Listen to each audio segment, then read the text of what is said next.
Rhyme and Reasoning Comic Book Club. Me and my guests discuss and debate the comic book we have read and put forward to us by my co-host Victor Jr. I'm Big Papa, your host. As always, my ride or die co-host, as you probably already know, has been a fanatic of comic books since he was about 7 or 8 years old. One day, hopefully soon, I'll see him start his career full time in the comic book world, and also my co-host of Rhyme and Reasoning podcast, Victor Jr. What's up? And back for round two, which I guess that means he actually likes us. Victor Jr.'s godfather to the comic book club, comic book world, Gabriel Feliciano. What up, though? Last month, in our first edition of the comic book club, we reviewed the very popular graphic novel, The Dark Knight Returns. If you've not heard that episode, you're definitely missing out. You have a comic book enthusiast, and then another person reigniting his comic book reading, and me, a person who is just used to hearing from his son as we go through the book and appreciating not only the story, the art, appreciate not only the art, but the shading, the color, the story, and everything behind a comic book. Well, in the last episode, Victor Jr. picked this at month's book. After reading Dark Knight Returns, what better way to follow up than with Superman? So today, us three little jokers discussed Mark Waid's Kingdom Come. Victor? Hell yeah. So, I guess we should get into it. What did you guys think? It was very, very good. I'm glad you picked Dark Knight first because this kind of gave me a little bit of a kind of. Let me see what word I'm looking for is it helped me read through this one so much easier because Dark Knight Return was a little bit more complicated, I Dense? believe, and yeah, and huge. And it had Mm-hmm. so many panels, but this one Mm-hmm. was a lot. This one was different, and it helped me go through it. Of course, me not knowing a lot about comic books as far as reading them, I Mm-hmm. got some things I have to get used to. But I thought overall it was a great book. It was very entertaining and kept me glued to the pages. I think it's the first novel I read in one day. Wow. So, Gabe, what you think? Well, it was really refreshing, and just going into it, kind of like what you said, reading Dark Knight Returns first. So I had a little more enthusiasm. Well, I tried to, because me, like I said, I'm a Marvel guy, so kind of going Mm-hmm. into the DC realm, I'm just like, But reading this was like, wow. I mean, I actually enjoyed it a lot better than The Dark Knight Returns. Wow. Oh Because I yeah. kind of expected. I was like, I mean, I don't see how, it's gonna top, The Dark Knight Returns. And for me, I was blown away by it in every aspect of the book. Were you guys able to see the similarities between the two and the reason why I picked these two books particularly for you guys? Well, I mean, besides the coming out of retirement part, and they're older. Yeah, that and at the end of last week's episode, I had told you guys that Kingdom Come is a direct response to the popularity of like edgy comics that came from Frank Miller's Dark Knight. Hmm. And so you can see like that's what this book is about, you know? Yeah, I mean, compared to other ones that you've had me read, I mean, I've read a couple of different graphic novels you had for me. I mean, Hmm. Dark Knight Return was totally different than all of them. Hmm. And then this one, yeah, I think they had the same kind of era of edginess and a little bit more darker. Mm. And then the whole part about them being older now. I mean, retired age and them being the thing about both of them, and in the sense of they didn't want to get back into it, but they had to. Mm. So they It had to was, get back into it. it was like being forced into it, like a Yeah. forced hand type of deal. Yeah. And just coming to realize that this is who they are, and the world kind of needs him, type of thing. Like, it's just something you can't walk away from. And you know You know, one big difference I noticed, and then I know we're not doing comparables or to book, but reading Mark Waid's way of writing, Hmm. I, he doesn't seem to put much of the surrounding area in explaining the background. It's more focused on the actual action and the actual individual than the actual background. And then once again, not the do comparables, but in Dark Knight Returns, it was a lot of it's raining outside, it's hot outside, the newscasters, the presidents, and what's going on behind. It gave you the background, and Mark Waid was more focused on it, a little bit more of the drama, the action, and that's the way I seen it. I don't know what you guys thought. I'm very glad that you brought that up because I was about to jump into one of our main characters, Norman McKay, and see what you guys thought about Norman. Norman was killing me because Norman kind of is that for us. He is the Gothamite newscaster for us in this story. He's our POV character, and I wanted to ask you guys if you knew a little bit about. I have the book here in front of me. Do you know who that man Norman's talking to in the beginning of the book is? The priest, or not the priest, but the old guy. Yeah, the old guy. No, not really. Oh, no. The old guy, the one that said he was That passed away. Yeah, he said he had a name though. Mm-hmm. His name is Wes. Yeah. Oh, I'm sorry. That is my phone. His name is Wesley Dodds, and he's the first Sandman from the Golden Age of comics. Oh, okay. So he's a member of the JSA, and it's in his final moments that he's been the thing about Wesley Dodds is that he can never get a good night's rest.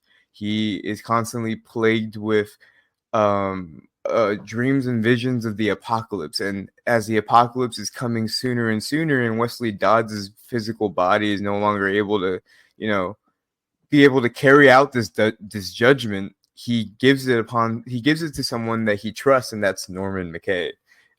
His final death wish, I guess, is to give this mission that he has on himself to Norman, because he thinks Norman will be able to make a judgment in the hours where it matters.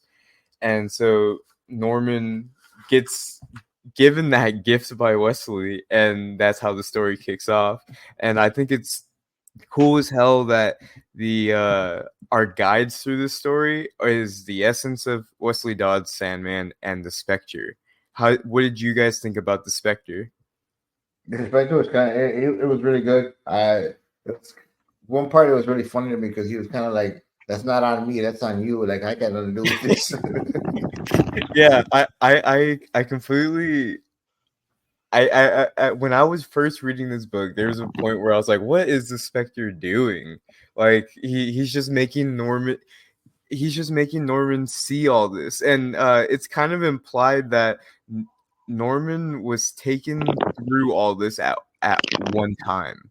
It's not like that the Spectre was taking Norman at different times throughout like the months that this happened. Mm-hmm. It's that the Spectre took Norman and had him experience all this all at once. Mm-hmm. So at the end of the story, when he takes Norman back to his church, Norman has to relive everything that he had already witnessed firsthand, but through the eyes of just a normal person on the street. Yeah. I liked how it kind of like, it was a way of putting us in the seat though, mm-hmm. in a way through the eyes of Norman. And it felt a little bit almost like not exactly like It's a Wonderful Life, but it had that kind of feeling. Yeah. But which was, I think it totally worked in it, Well, one thing I think Mark did is that we kind of forgot Norman was there sometimes. Yeah, because he wasn't there. Yeah. That's the cool part about it. Do you guys want to know some cool behind the scenes for this book? Sure. Yeah. So, Alex Ross, who does the fantastic art for this book, he hand painted all of this, and he got the idea for this while he was working for Marvel, actually. So, Gabe, if you like this a lot and you wanted to get more of a Marvel taste for it, Alex Ross did something very similar to this with a book called Marvels in 1994 with Kurt Busiek. And the idea for Marvels was that it was about a normal guy living in the Marvel universe as it moves throughout time. So it would start in the 60s and it would move forward until the 90s, 30 years with the heroes aging and the whole world of heroes aging through the eyes of normal people in the Marvel universe. And Yeah, it's all painted by Alex Ross. yeah, and actually, I wouldn't have known about that unless reading this book. Oh, Because nice. others Did you look actually up kind of more Alex Ross? yeah, yep. Hell yeah.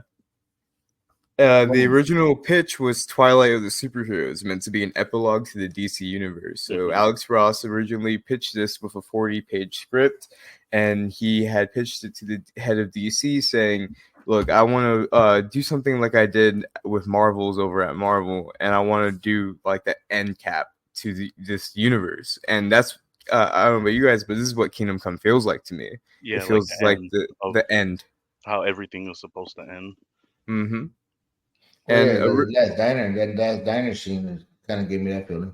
Yeah, and originally Alex Ross wanted James Robinson to write this for him.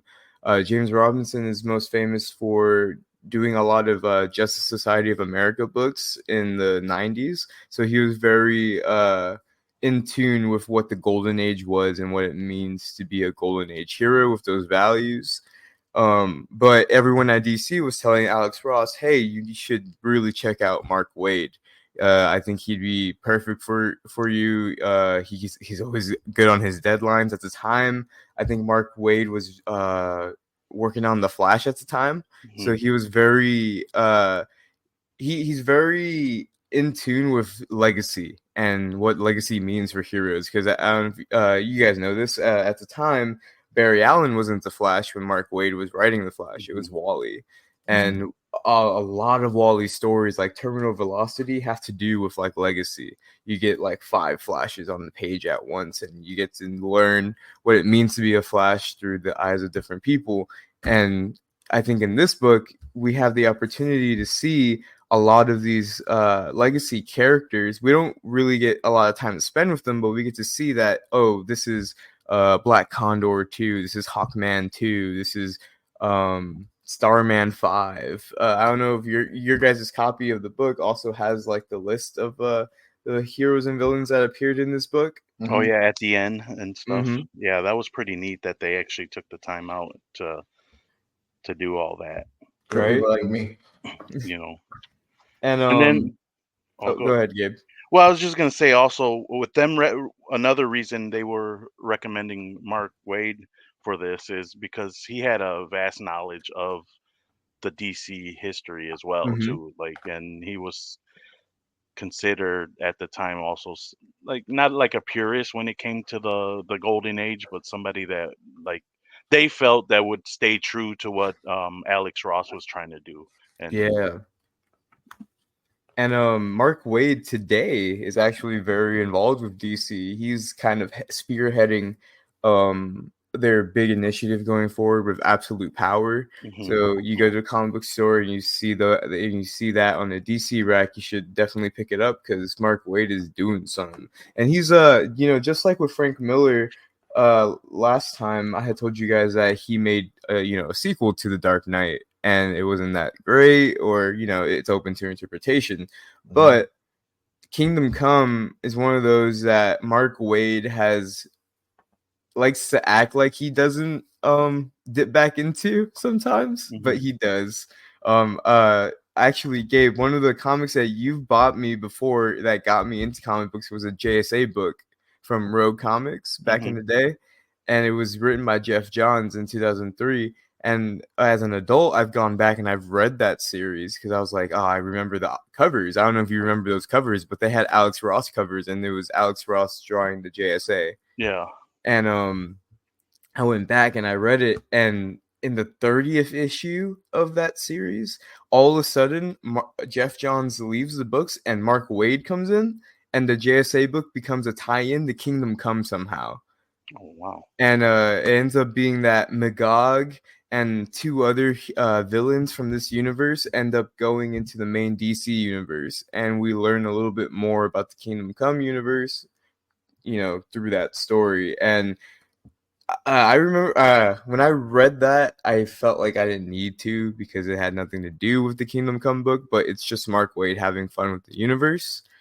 And then in 2023, Mark Waid also wrote another like tie-in to Kingdom Come with his new World's Finest series, which is really good, critically acclaimed.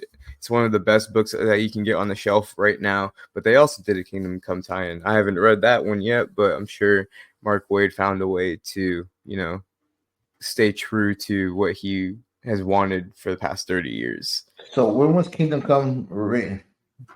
It was written in '94 while he was working on Marvels with Marvel, and I believe it came out in 1996, 2 years after he wrote Marvels. Okay. One thing that to go back to the artwork. Mm-hmm. 'Cause when I got I originally I bought the chapter 1, and the cover was totally different, of course. Yeah. And then when I got the graphic novel, I guess I didn't pay attention to the cover as much, and I started reading, and then after I read it, I went back to the cover, and then I noticed Shazam being there. I didn't even notice Shazam was on the front cover until I read the book. And then I started looking more into it and see, okay, Batman fighting Wonder Woman there, and seeing everything in the background, and says, okay, maybe I should pay a little more attention to these covers. Uh-huh.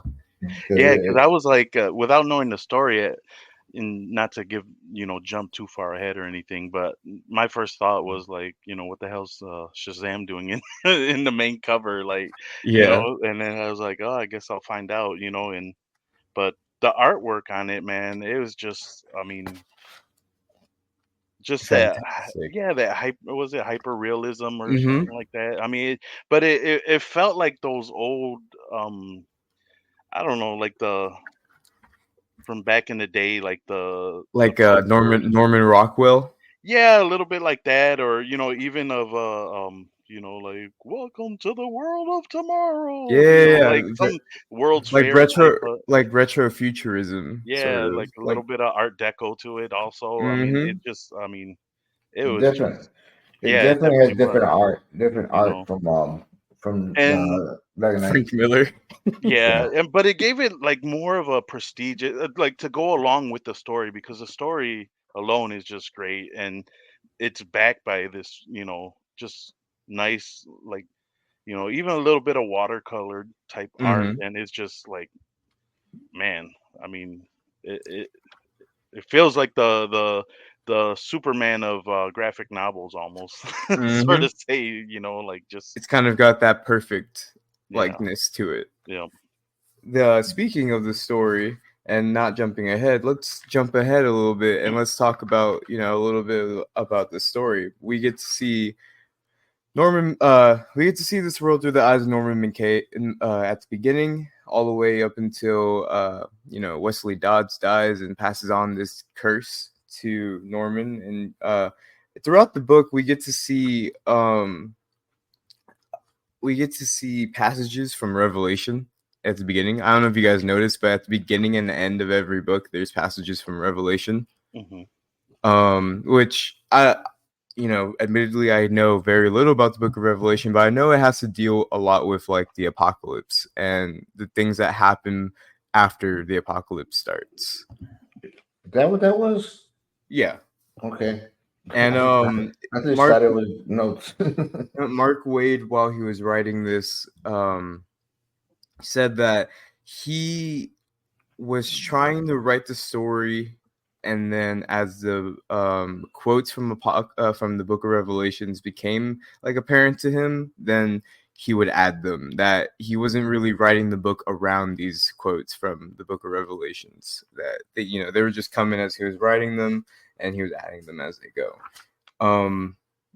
As this goes on, we find out that the Spectre is here to tell Norman McKay that he needs to pass judgment. That there's something going on in the world that needs Norman McKay to be able to pass judgment on. And the Spectre takes Norman McKay, and the first place we see is an aged Superman working at his little farm in Kansas.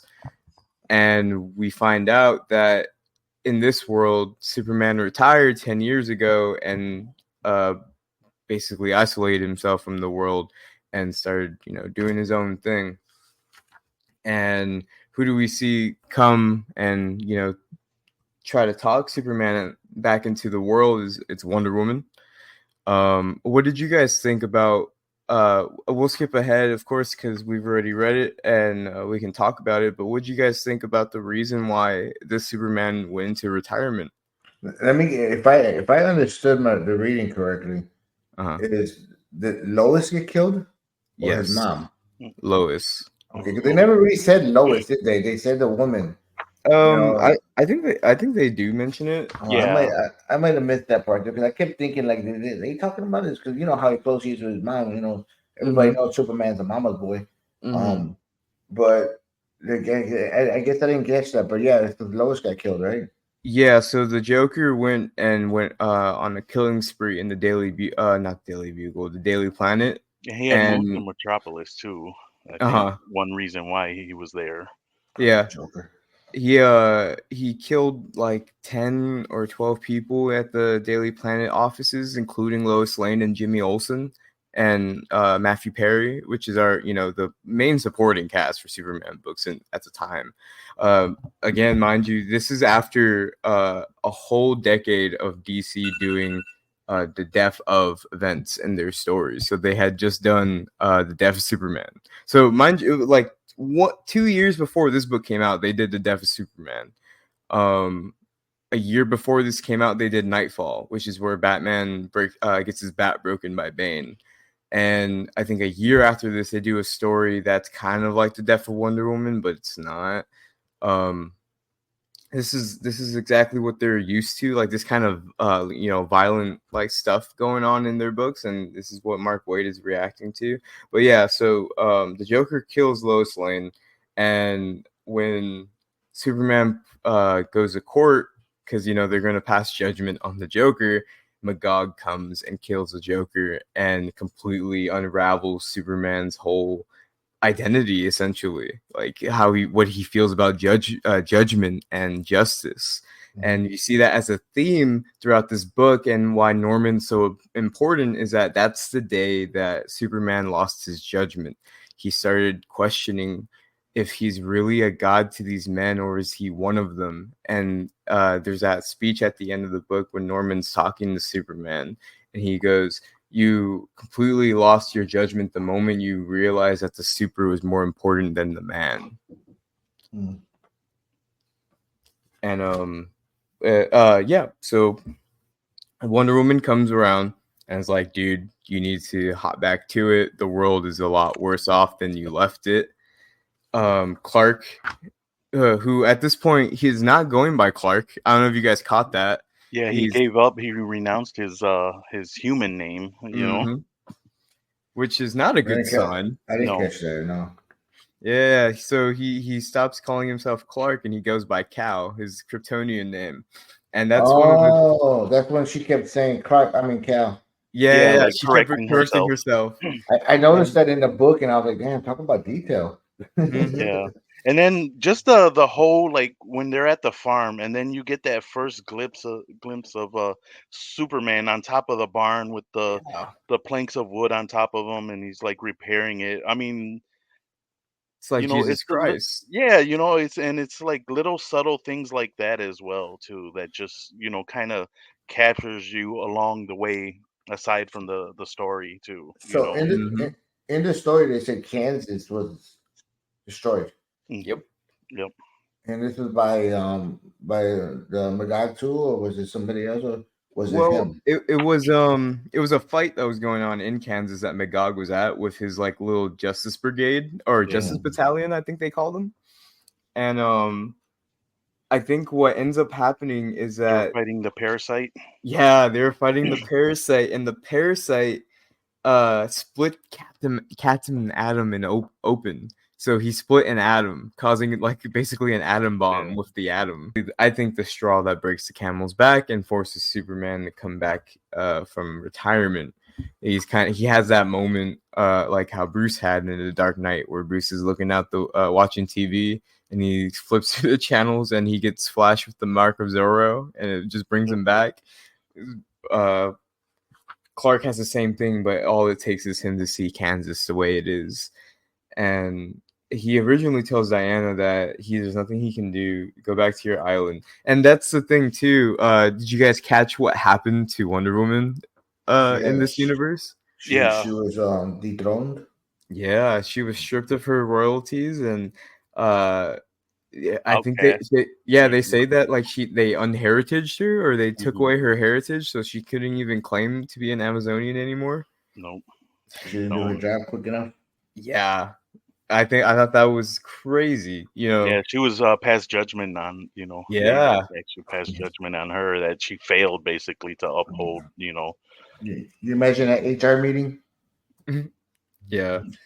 Well, at the time too, I mean, all the Amazonians know her as their queen. They don't say if Hippolyta is still alive, but I think they mention, she mentions her mother a few times, which leads me to believe that Hippolyta is still alive. So maybe Diana wouldn't. She would just be still a princess, but still to be unthroned or Mhm. dethroned by your people because they just think you did a bad job in the world, which is Well, true. I mean, you look at this world and you're like, ah, damn. Besides Coast City and Star City, no, where's the Flash at? Not Star Star Keystone. City. City. Keystone, yeah, Keystone Yeah. City. Besides Keystone and Gotham, it seems like everywhere else is just like screwed. Hmm. Who has Star City then? Star City is Oliver. Oh, okay. Right. So as we move forward, Norman is seeing all this and he starts telling the Spectre, like, why am I even here? Like, why are you making me watch this? Then Spectre is showing Norman where the Justice League are today. And Mhm. it seems that only a few of them are active, being the Flash and Hawkman. Presumably Diana is still around doing her thing, but she was just trying to get Clark to come out of his shell. And speaking of, how do you guys feel about Bruce in this story? Batman got Gotham taken care of. You know, and but Of course he would. what I noticed he was using like a different. He was using like machines now, right? Yep. That were like big machines to help against guard Gotham. And Police bots. yeah, and then they show him, and he's got like almost like a robot thing on him.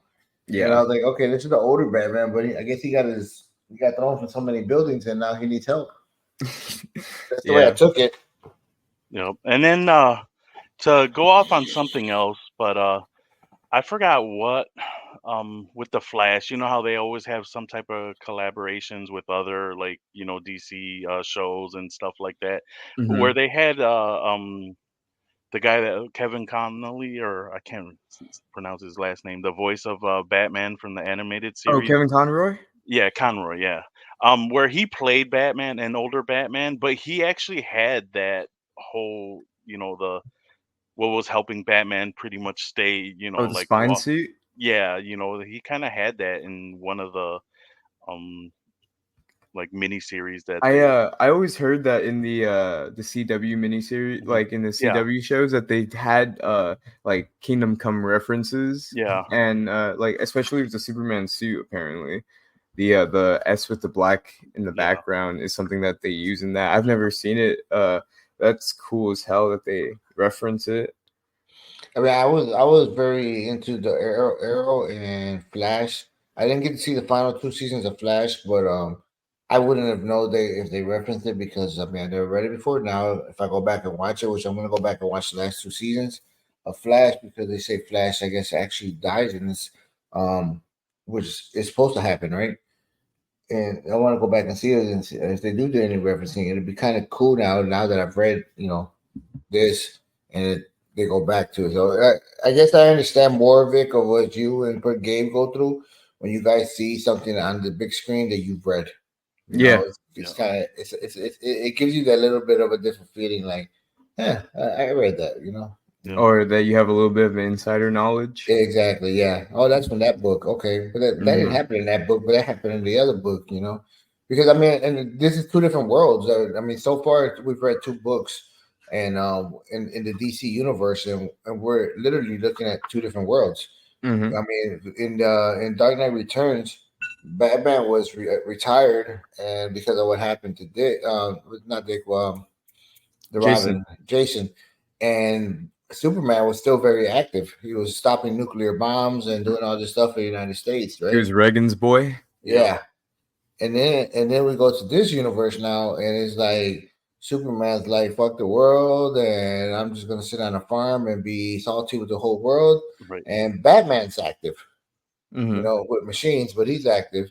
But it's like it's just two different worlds, and so I guess it's like two different. I don't know if you want to say two different universes of DC, Oh but yeah, it is.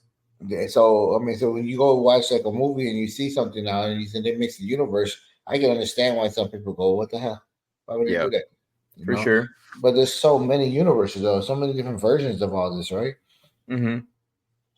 Like for instance, when you look in the left corner of your guys' books, it doesn't really it doesn't say it for mine, but I think yours do. It has the Elseworlds Yeah. title, Yep. which Mhm. we had talked about last time, which is what DC used to tell like their alternate like universe stories. Non-canon, but Mhm. still a story. Yep. To You know how to get mine used, by the way. I know we always talk about where we get our novels, but Mm-hmm. I had to get mine used. Oh really? mine Yeah. is probably used too, because I was surprised, because I went to Barnes and Nobles, they didn't have it. So then I said, let me try Big Ben's again one more time, and I went there. And when I went to go pay for it, I was expecting, whatever, the 15-20 bucks or whatever. And the guy was like, "Did you get it off from the back wall in the corner?" I was like, "Yeah." And he was like, "Okay, 550." And I was like, "I'll score." You know, Hell yeah.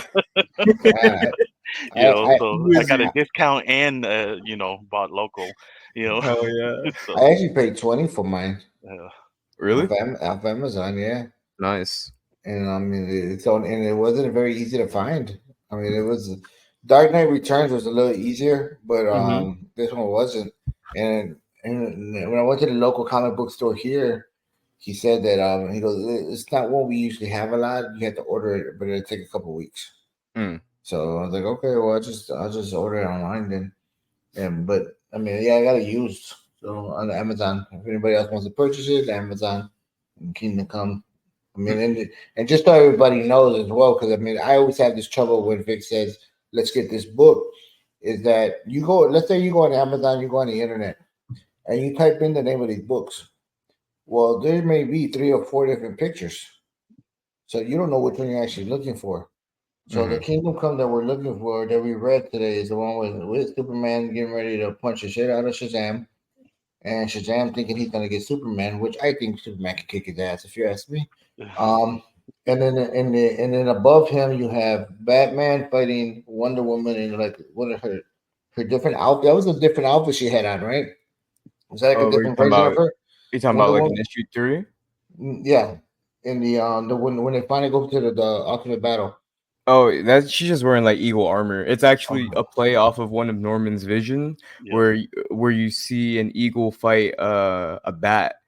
And originally, as a viewer or as a reader, you're supposed to think, "Oh, the eagle is supposed to represent Clark, no. Superman," but it ends up being Wonder Woman. It ends up being an actual like, oh, shot for shot, what ends up happening when Diana gets frustrated with Yep. Bruce and just fucking takes him all the way up above the clouds. Yep. Yeah.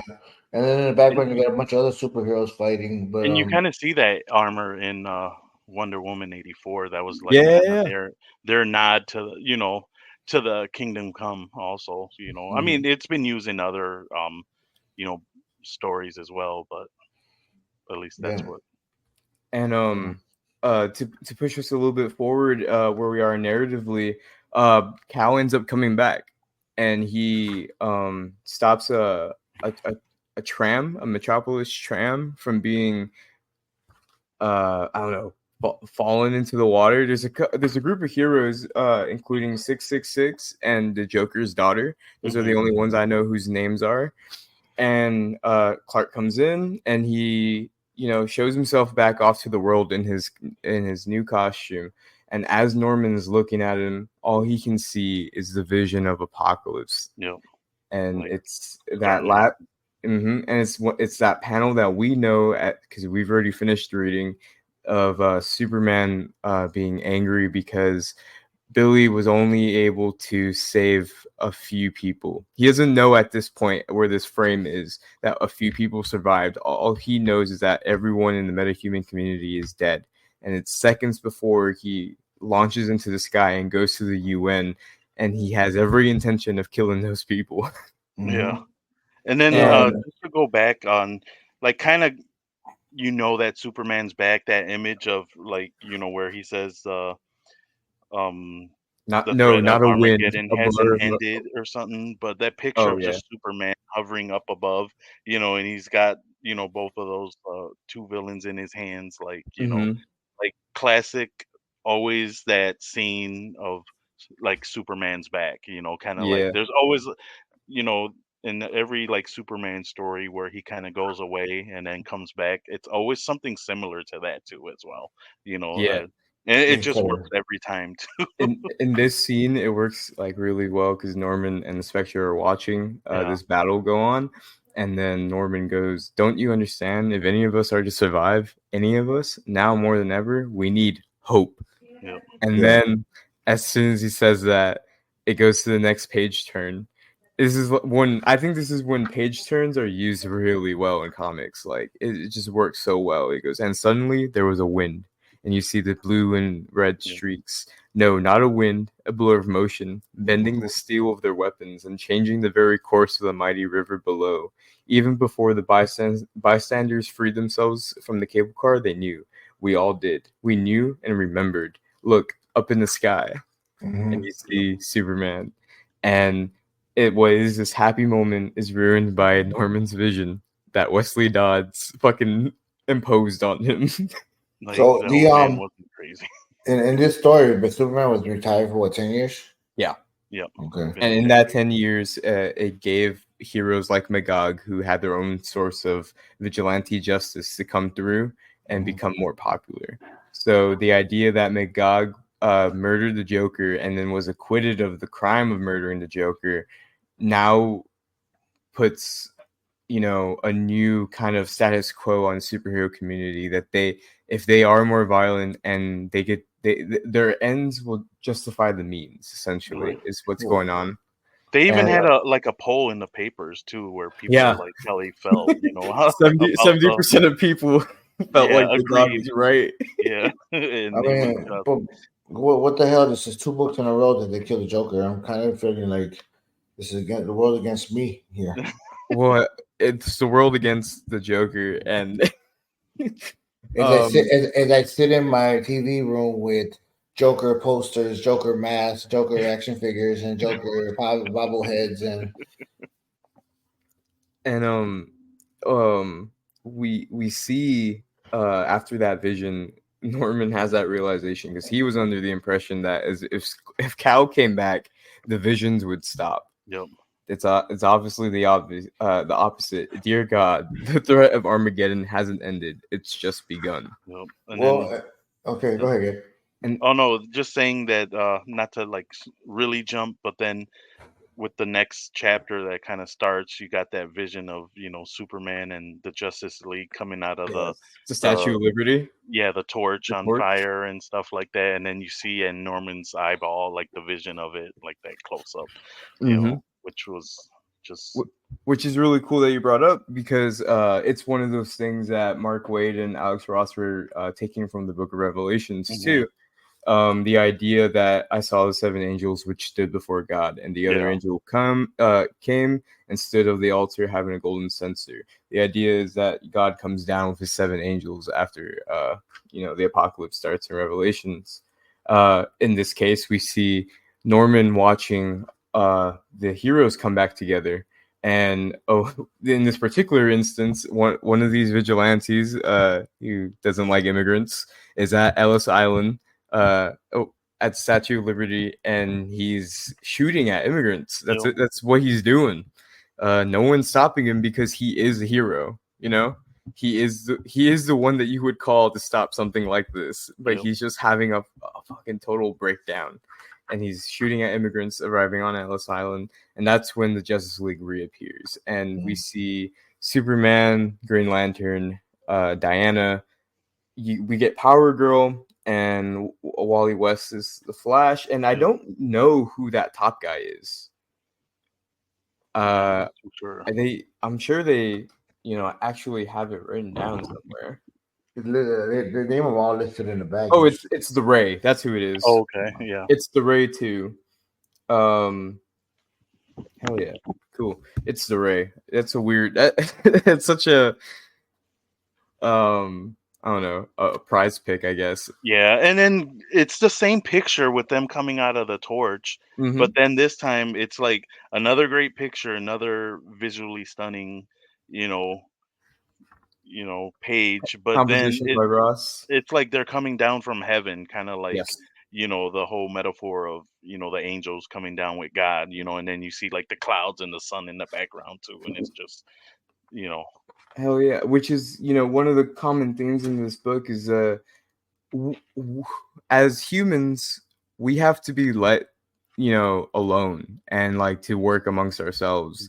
And the idea that these gods like Diana and Green Lantern and I think Cal at the beginning of this story see themselves, they don't really see themselves as us, and they live above us, which is like something that they draw real close attention to, especially in the case of Green Lantern later on in the book, where these heroes live in their seclusion away from us, and they have this holier than thou attitude about saving us, that they're saving us for our own good. And we see as the story goes, all those decisions that Cal is making, he has that attitude, and it leads him to the end. If it weren't for Cal's I would say selfishness to his ideals, we wouldn't have gotten all those villains locked up like that, the way that they were. And that's what ends up causing, the big prison riot, which ends up causing the UN to send nukes, which ends up causing, the death of many people. It's a big domino effect, and it all stems from one man's selfishness, which, the first time reading this, I definitely didn't catch that. I saw this as, oh, this is Cal coming out of retirement, and this is the good coming back to teach the new guard how to do their job. Right. But Cal doesn't come to his senses until the end of the book. It's really not until Norman tells him straight up, dude, you've lost the plot, that Cal makes any good decisions in this book. Cal's making a lot of bad decisions. So we'll jump into the fight at Alice Island. Yeah, just so you know, there's 2 or 3 points I want to talk about before we end this today. And we're so not no. I just want to make sure I don't forget them. Cool. And the fight was one of them. So I thought the fight was really cool. But then also the point of the diner was the other. But at the end of the fight, I just want to make sure we hit this point because I was a little confused. At the end of the Statue of Liberty fight? No, the one with all the heroes. Is that where you're going? Yeah. No. I'm talking about the fight in issue 2. Oh, okay, go ahead. Okay, I thought you were at the end. Go ahead. No. We're talking about the appearance of the new Justice League. Okay, so we see, the Ray, Green Lantern, Power Girl, the Flash, Wonder Woman. We also see Red Robin, who I'm not sure if that's what they were calling him at this point, but we know as readers now that this costume is the Red Robin's costume. Do you guys know who it's supposed to be? Dick Grayson. Yeah. The first Robin. It's implied that he went on as Nightwing and then retired as Nightwing and then came back from retirement as the Red Robin. If you were a comic fan growing up in the early 2000s, you recognize this costume as Tim Drake's costume when he went out and did his own thing. So Dick Grayson was Robin, became Nightwing. Jason Todd was Robin, then died. Tim Drake was Robin, and then in the early 2000s, he went on his own thing and he became the Red Robin. And this is one of those instances where Mark Waid and Alex Ross predicted the future of the DC universe in their book, which surprisingly, guys, happens a lot in this book. there's a lot of moments where you're reading and you're like, wow, this is something that is actually going on right now or has happened in the DC universe since this came out. And one of those things is this costume, the Red Robin costume. As I said, it ends up being Tim's costume. So the new Justice League stop the Americommando at the Statue of Liberty, and to everyone's applause, everyone's happy to see the Justice League again. The only people who aren't happy to see the Justice League again are the United Nations, who are now realizing that 10 years of being able to handle things on their own have caused, a bubble to form, and that bubble is about to be burst by Superman coming back. And we go forward, and the Spectre is showing Norman what the UN is thinking, and we get to see that the Spectre is truly being an omniscient, narrator for Norman, and taking him everywhere, regardless of where regardless of, I guess, if they're metahuman or if they're bad guys, in quotes or whatever. Because I don't know if you guys felt this too. After McGog surrenders to Superman in the story, there is no real villain other than the actions that they make themselves. Right. We get a scene where Superman and Bruce are talking again, and Bruce, as pessimistic as ever, kind of an in his kind of an asshole. Yeah, he's down there in his cave, and he goes, he's talking about why he's become more reclusive in his cave, and he goes, his identity got revealed, and Bane and Two-Face happened, and a bunch of things that happened in the normal DC universe happened to this Bruce. It says that Bell Riff and Blackgate are no longer that a hero named Genocide went and blew up Arkham Asylum and everyone in it. So none of Bruce's old villains are even a thing anymore.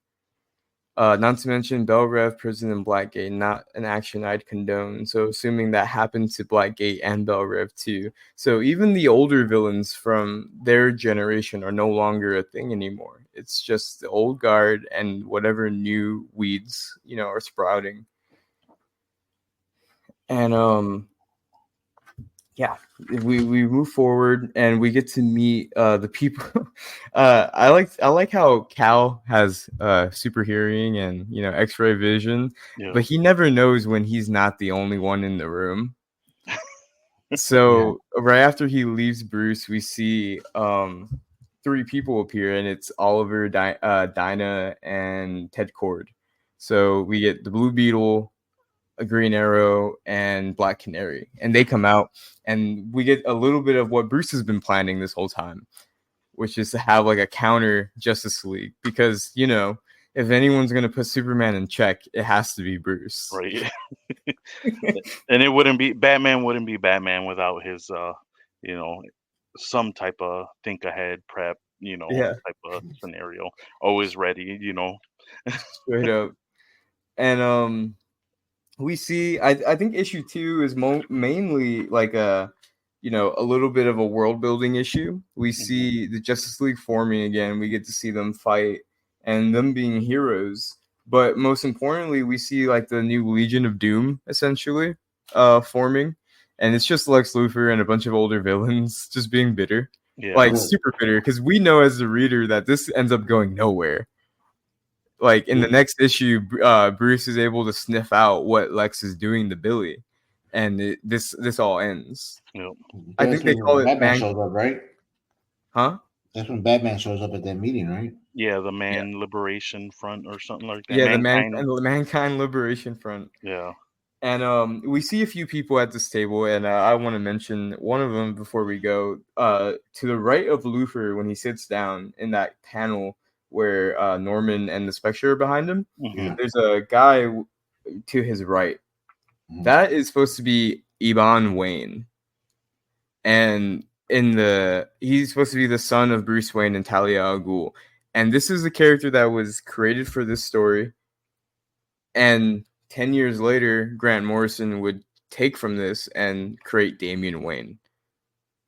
So this Oh, is the first appearance of a biological son of Bruce Wayne, and it's in Kingdom Come, and it's Eban Wayne. that's the one with the black hair, right? Yes. Okay. And we actually get a conversation with Bruce at the end of the story where Diana's like, and what's going on with the kids, the boys?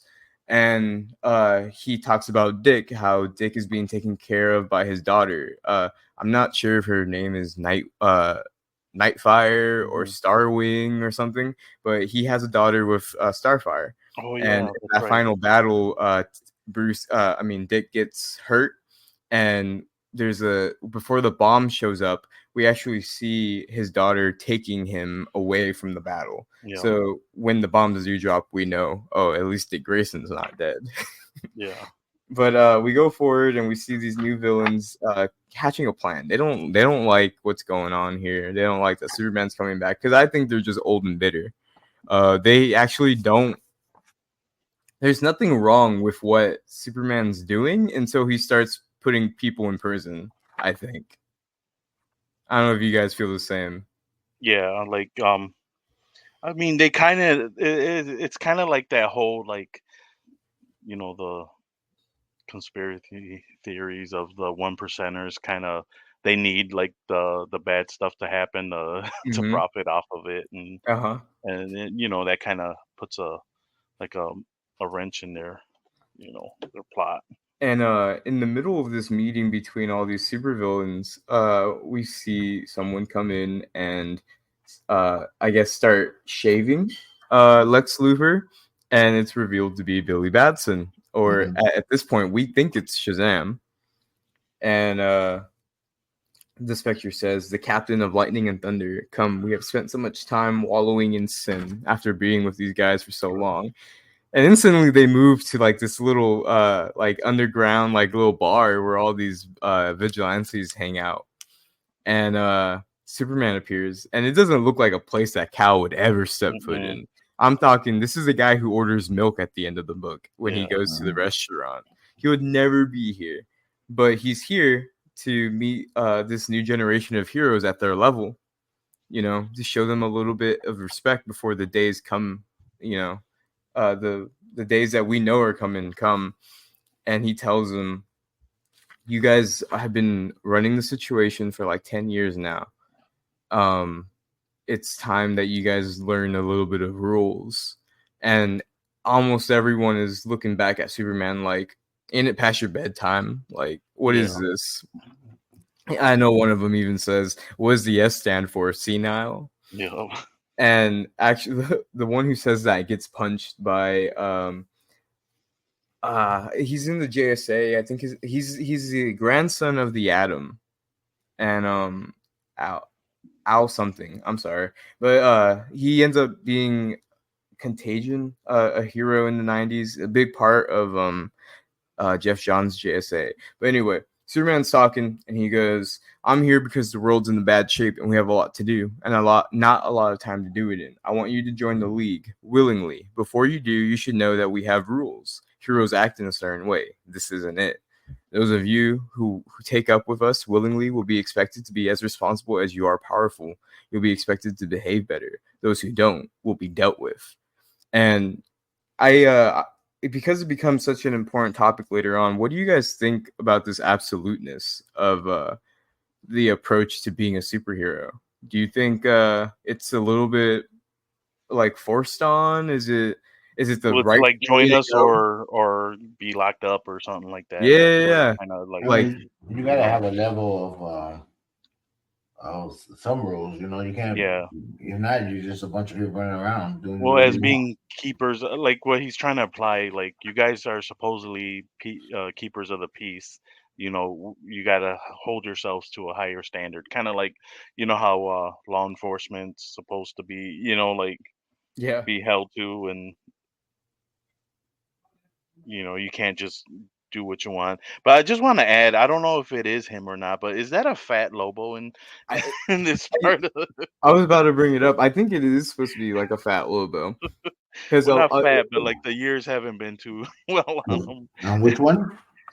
in the bar. it's that first page when they get to the bar. Okay, I'm at it. It's a there's that box that says the other players who demand our attention, and then right below that box is a fat Lobo, and I think it is because his shirt. It Says I'm not "Bite sure Me, what the first. fanboy." I think. Yeah, bite me, fanboy, Yeah. Gotcha. and The so we one, go. the Go one. ahead. So who's the girl that said I thought my dad was full of crap for being drafted but now by That's that guy. that's either Starwing or Oh no, that's Green Arrow's Nightfire. dad, isn't it? No. So my dad's talking about that scene where it's Oh, the okay. Yeah, next yeah, yeah. two pages over. There's two girls talking. One of them Yeah. is the daughter of Scott Free Uh-huh. and Big Barda, and the other one is the daughter of Dick Grayson and Right. Starfire. She's the one with the green eyes, and she goes, "I thought my dad was full of crap for being drafted by that guy, but now, God, I'd follow that man to Apocalypse. He's right, the league knows the way." So we're seeing that this confrontation that Superman has with all these people in this like seedy little hangout it's working. Yeah, it's Some opening people, eyes. Like yeah, those. a lot of people are seeing now, like, has been the status quo for 10 years. I remember a time when my dad or, the previous person who had my superpowers or whatever before me used to follow that guy. There's a reason why he was like the hero of the golden age. And so a lot of people are having their eyes open. And almost immediately after Superman leaves, Bruce and his team show up. And they go, "So you heard Big Blue's pitch. Now for the Democratic response." Oh yeah, I see that. So we get to see at this whole new generation of heroes gets torn from side to side between the idealistic views of Superman and I would say Batman's more realistic approach to dealing with all this, because we do find out that Superman knew nothing about Lex Luthor's plot, Yeah. knew nothing about Shazam, but Bruce was there in the weeds, and he found out about Lex Luthor, and he even convinced Lex Luthor that he was going to be able to help him. Ever And the detective, Bruce.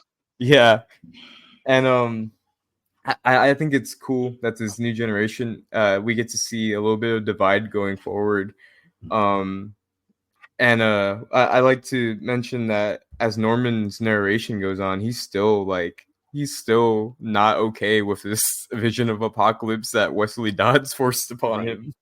And then I just want to add to, like, up until now to this point, they also keep on bringing up to Superman, like, hey, what are you gonna do about Magog? Yeah. Like, and he's kind of like always just brushing it off for right now. Yeah. And we see a little montage of all the heroes working together until I guess this is the moment, right? No, it's there's a few moments before that, but so Superman goes to Atlantis. I actually don't remember reading this part, but the mere fact that we never see Aquaman again Yeah. kind of tells me how this scene went. Yeah, it went like that. Yeah, so they don't get Arthur's help at all, and they go into space. They go back to the station. Let's see. They're Oh yeah, because talking. they did go to Apocalypse also. Yeah, so they go to Apocalypse. That's the part that I remember the most. It's Yeah. actually between the Aquaman scene Yeah. and Magog. Yeah. So we see a scene where Superman and Wonder Woman are about to kiss, and we see the nosy teenagers of the '60s watching. Yeah. So there's a lot of moments throughout this whole series when you're seeing Superman and Wonder Woman like fighting or arguing, and in the background are the original Teen Titans. Yeah. So you get Roy Harper, you get Troy, Anna, no, what's her name? Wonder Girl. Wonder Girl, yeah. You see Wonder Girl, and then Dick Grayson's back there, and they're all just commentating on everything. And I think it's one of those things that's really sweet. The Titans stay together always. Yeah. And they're interrupted because they found Magog, and they show up to the ruins of Kansas, and they find a Magog that he reminds Superman about what happened, and this is where we get that flashback of what happened at the Daily Bugle, and then what happened to the Joker, and then Magog's acquittal. And we see that Superman has this. He comes down and he has his hands on his hips, and he's super like, I'm here for the judgment now. Like, this has been a long time coming. And I'll just read what Magog says. The way you took off, I always thought you were afraid of me. A lot of people did, but that wasn't it. You were afraid that I was the man of tomorrow. You were afraid of the future that I represented. Well, look around you. This is what I represent. And then Cal goes, you must be proud. And that hits Magog. Because the whole point of that little speech that he's given is that you left and this is what happened. This is what I was forced to do. And Superman goes, you must be proud. Magog goes, proud. And he attacks Superman. And then right after that first attack, he just stops. He goes, proud of being the man of tomorrow. Your fault, you bastard. The world changed, but you wouldn't. So they chose me. They chose the man who would kill over the man who wouldn't, and now they're dead. 1,000,000 ghosts. Punish me. Lock me away. Kill me. Just make the ghosts go away. And then Superman goes, we're at war. And that's when we move to Apocalypse. And I think he's talking to Orion here. Yeah, Darkseid's son. But they kind of make him look like if you look at how he's shaped, and he's like at first, that first scene you see the shadow, so you're like, oh shoot, he's about to maybe he's go about to down start with the dark side. Yeah, but then when the light comes, it's like, oh shoot, it's his son. Dad, do you know who Orion is? No. So Orion is the son of Darkseid. When Apocalypse and the Fourth World went to war, the Fourth World is like where the Forever people live, and they're like a big part of the DC Cosmic. They're like the opposite of like Apocalypse and the Darkseid, right? And Darkseid. The Fourth World and Darkseid, they end up making a truce to not be at war with each other, and in that truce, the Allfather gives his son to Darkseid, and then Darkseid gives his son to the Allfather. And Orion grows up. You're muted, Gabe. No, I meant to say Calabac is actually not Darkseid's son, but the opposite, right? Yeah. He trades with Orion for. Yeah. So we get Scott Free. Scott Free is the Mr. Miracle, who's the best escape artist in the world. In this future, we see that Orion ended up becoming the leader of Apocalypse, but through like kind of equal means. I don't remember exactly how this conversation goes, and I don't want to read it here, but Orion gives Superman the access to Scott Free, Mr. Miracle, who starts creating the prison for the vigilantes. And that's as deep as that goes. It seems to be only 2 pages. But I like whenever we talk about the Fourth World in DC Comics. It's one of those things that Jack Kirby invented, and Jack Kirby, whenever he deals with things that are vaguely, similar to the themes of the Bible, it goes insane. Jack Kirby saw some things in war and has a lot to say about it. And we go forward and we see Superman and his little trio meet up with Lex Luthor and start talking about the end of days and what they need to do to start preparing. And this is where I think the story really piles into overdrive, and we'll get through this, not really quick, but we'll get through it. We see the start of issue 3. The prison has already been built, and it looks a lot like the Legion of Doom headquarters from Super Friends. Gulag. Yeah, the Gulag. Yeah. And we see that they've been busy, guys. The Justice League has been busy filling this thing up with vigilantes, and they mentioned that it's beyond capacity at this point, and it's a boiling pot with a spoon over it. That's just basically there to stop anything from going over it. It's insane. And we see a little bit of a cut to Scott, who's there working, making sure that the prison's perfect. And all these prisoners are moving around. We even get a little bit of a shot of Magog, who's repenting. He's sitting down with his head in his hand, and he's thinking about the things that he's done. We see this empowering hologram of Superman talking to all the prisoners, telling them what should be right, how they should act. And no one really likes it. No one's buying this. I guess it's hard to be taught from the person who has you locked up. And I'll be one to say this prison does not look that bad. Compared to other prisons I've seen Superman throw people in, this is not bad at all. Mind you, this is a man who has thrown most of his villains into the Phantom Zone, so he wouldn't have to worry about them before. Yeah.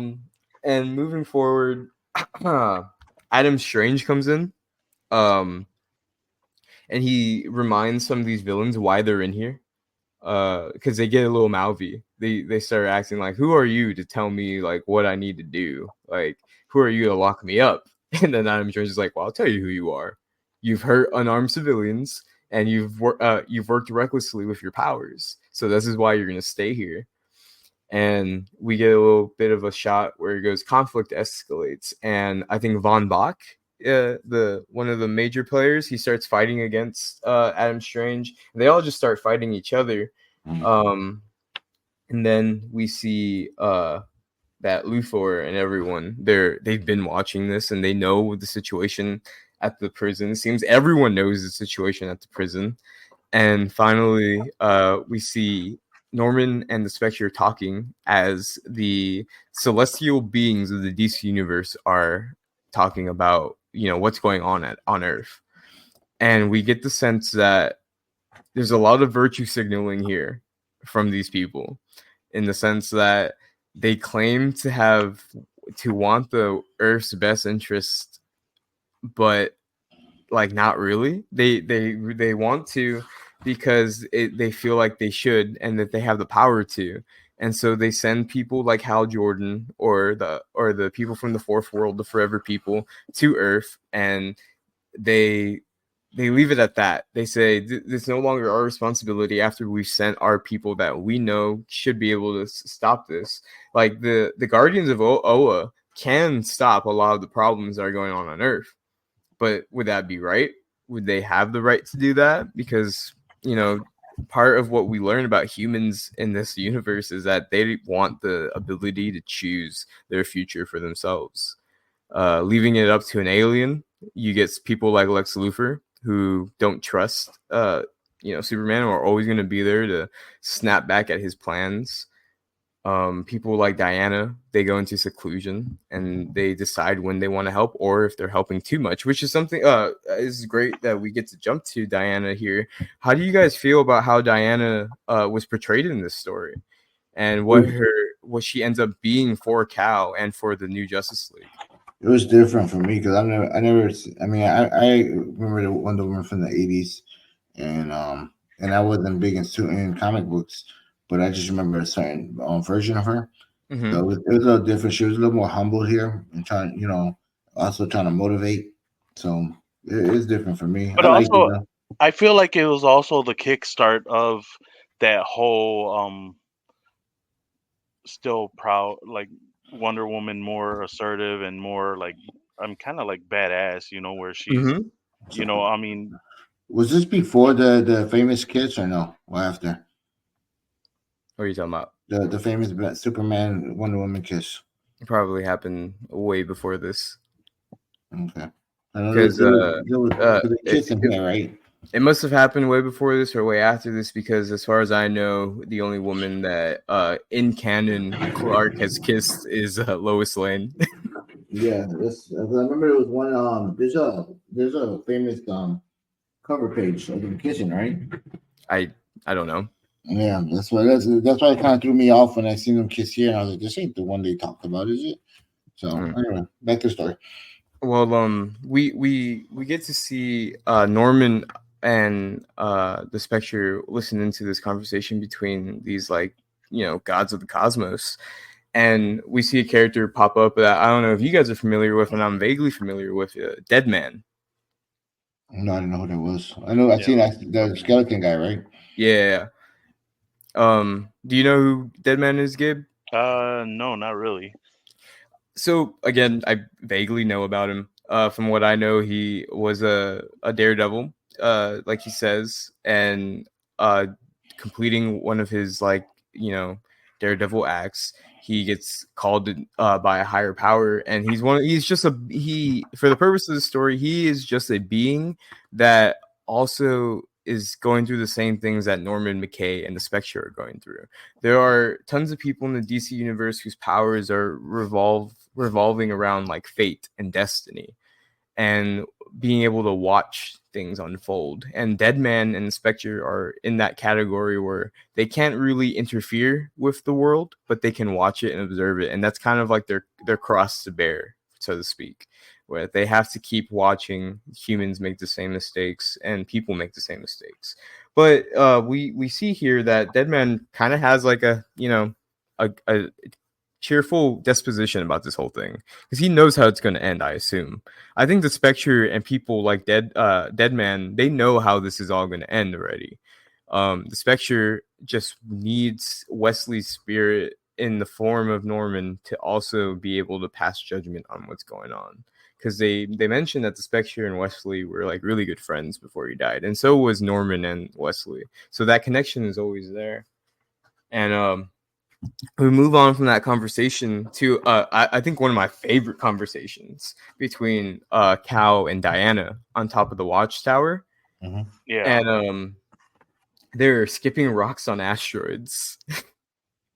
I don't know if you guys caught that. Yeah, where you see him bouncing. Yeah. And they're talking about the good old days. And Clark Cal, whatever, starts asking Diana, like, what happened? Why did the Amazonians kick you out? And she tells him, oh, because I failed. You left and everyone else gave up. And so in turn, the world ended up getting more violent. And Wonder Woman's whole motto is for love, peace and love. Like that's what her pathos is as a hero. She's trying to spread peace and love throughout the world so that people can be more like the Amazonians that she grew up with. And one of my favorite parts of this is that, Diana's lasso gets taken by Cal, and he uses it to bring rocks closer. And they're having a conversation with each other, and Diana grabs the lasso, and they're holding on to the lasso at the same time, so they have to tell the truth, right? Mm-hmm. And they're talking about the situation, and Diana goes, you did your best. No, Clark goes, you did your best. And Diana goes, then why isn't the world better? There are degrees. How many more degrees were you interested in hearing about when you retired? You said it yourself for once, Clark. And she corrects herself. Clark, Cal, we are warriors. We have an obligation to wage combat. Given who we are, Diana, given the power we possess, we have a greater obligation to keep the peace. And then he lets go. And I think this is one of those really deliberate things. He lets go, and then he says, only the weak succumb to brutality. And I don't know if you guys also had this interpretation, but Clark says that, and he says that right after he lets go of the lasso of truth and then flies away. Do you think that is something that Clark believes, only the weak succumb to the brutality? Or, is it something that he said and he's trying to... He said it after he let go already. So I mean, but I just feel like I don't know where I seen it one time where Superman grabbed the lasso before and had to tell the truth. But I always just thought that he was just doing it because he's like the Boy Scout. Because I felt like Superman's powers are more powerful than a lasso. So whatever he says is what Superman says. He's not known to be a liar. Here's the thing. Superman is actually very weak to magic. Like, it's one of the only things we even see later on in this book. Magic is the only thing that can make Superman bleed. Diana's sword is imbued with magic, and he touches it later on, and she says it can split atoms. It splits his skin, and it makes him bleed. So the lasso would work on Superman. The lasso works on any man. But But he's also known as a I Boy think Scout, so he wouldn't be lying when he says what he says. So I mean, I think he does believe that. it's not that I think that he's lying. I think he's unsure of it himself. Oh, okay. I think he's at this point where he doesn't even know what the actual truth is. He doesn't know if only the weak succumb to brutality. And then we learn in the story that it isn't just the weak; it's just how it has to be done. We Yeah. see even in the next couple pages, whenever they do get the call that the prison's rioting, that Wonder Woman is the only one to go to action. You know, Mhm. would you say that Wonder It, Woman's action is, weakness because her willingness to be brutal about the justice that she's going to give out? I think it Yeah. just also shows how much Superman fights internally Yes. to just go about, doing it his way. I mean, kind of going into one of the Henry Cavill Superman, that one Hmm. where he actually kills General Zog, and Yep. how he just like lost it, Yeah.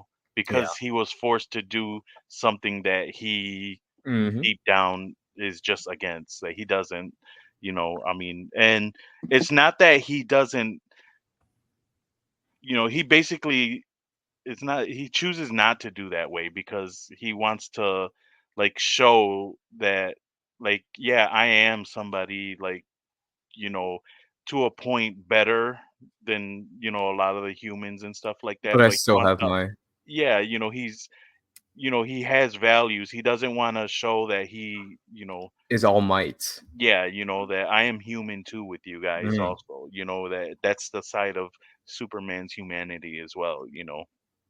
hell yeah. I agree. And after that scene when Clark leaves, we see what the deal is between Lex Luthor and Billy Batson. The idea is, we find out later in the story too, is that when Superman went into retirement, Captain Marvel also saw the world go to shit. And one day he said Shazam and went back into his scared boy, Billy Batson. And Lex Luthor was able to get his hands on Billy Batson and brainwash him all these years so that he'd be ready for this moment and be at Luthor's heels. And he's doing so with brainworms, you Hmm. know, whisper like little Jiminy Crickets Yeah. whispering in his ear, sweet nothings. And of course, we see that Batman's watching this. He's always been watching it, and Luthor comes out to talk to Bruce, and we see that he's also lent his hand to Bruce in making the Steel Battalion of bat robots. Mm-hmm. The third And shift. hmm? He put on a third shift without telling him. Yeah, he put on the third shift without telling him. And we see that they move on to a meeting with all the villains and all the heroes that are on Bruce's side. And I like to mention that not once does Bruce acknowledge his son, even though Mark Waid and Alex Ross knew that that's supposed to be Bruce Wayne's son. And the only way you would know that it's Bruce Wayne's son is by context clues, like later on in the story. But not once does Bruce go, "Hi, son," Yeah. ever. And we see that Bruce is telling basically Lex that you don't have to worry. My heroes on my side are going to be able to take care of whatever we need to when the time comes. You need to make sure that this battalion's ready to go when it's ready to go. And Bruce even uses John Jones, Martian Manhunter, who's very old. And it's kind of sad to see at this point. He seems like his mind has been broken in a million different ways from all the telepathy that he's done over the years, or just being old as a Martian on Earth, I guess. And he uses him specifically to see what the deal is between Billy Batson and Lex, like specifically. And that's when we move forward, and they're just talking, and Captain Marvel, Norman McKay is talking about how everyone sees Captain Marvel. And we get to see why this is even such a big deal in the first place, Dad. Like you were saying that, in my head, like you were saying, personally, I think Superman would be able to beat Captain Marvel. But the thing is, Captain Marvel is probably one of the only ones that can go toe to toe with Superman because most of his powers are based in magic. And we see later on in the story when they are fighting, he is just using the Shazam word and its magic abilities to hurt Superman. And everyone around that knows Billy or has heard of Billy, they're looking and they're like, that is just another Superman that we have to be worried about. Oh, Superman that we have to be scared of. Then, we pop back over to the Watchtower, and Superman's, doing a scan of the world with his eyes, where he just looks down at the Earth and he goes, Germany's clear, Australia clear, Italy clear, just going through it. And we see the Titans talking, and they're talking about Superman's indecisiveness and how it's making their movement fall backwards, because he can't decide if he wants them to be an all encompassing force for the world, or if he just wants them to stay a little bit involved and get in and out. I think Dick Grayson says, but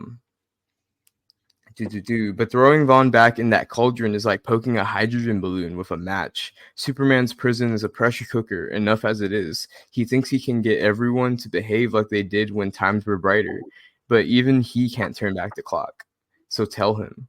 Me? Roy, you tell him. Look at him. Can a man with telescopic vision see the world around him? Shh, he can hear you. They're having this conversation within 5 feet of him. But also that just goes to show, they're not afraid of Clark. They know Clark, and he would be open to this conversation, but they're having it behind his back, which is funny to me. Yeah, they're not entirely too sure about this plan of sticking all these supervillains in one place. And the one to bring that up, ironically, is Dick Grayson, the son of Bruce Wayne, who also on the other side is worried about this, So we go forward, and Norman McKay gets spotted by Wally, because Wally. They mention, I have overheard the Flash described as a man too fast to be contained in one plane of existence. Apparently, entire strata of reality are open to him.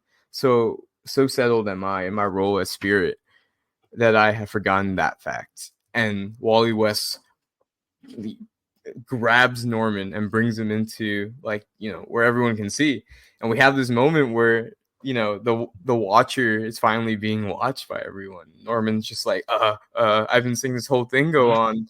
I didn't know you guys would ever see me. And he doesn't have the gravitas that Norman has later in the story. So Norman, he's very unsure of why he's even here. They ask him why he's there, and he goes, my name's Norman McKay, and I've been supposed to, this is not going to make any sense. And then he starts to explain himself a little bit.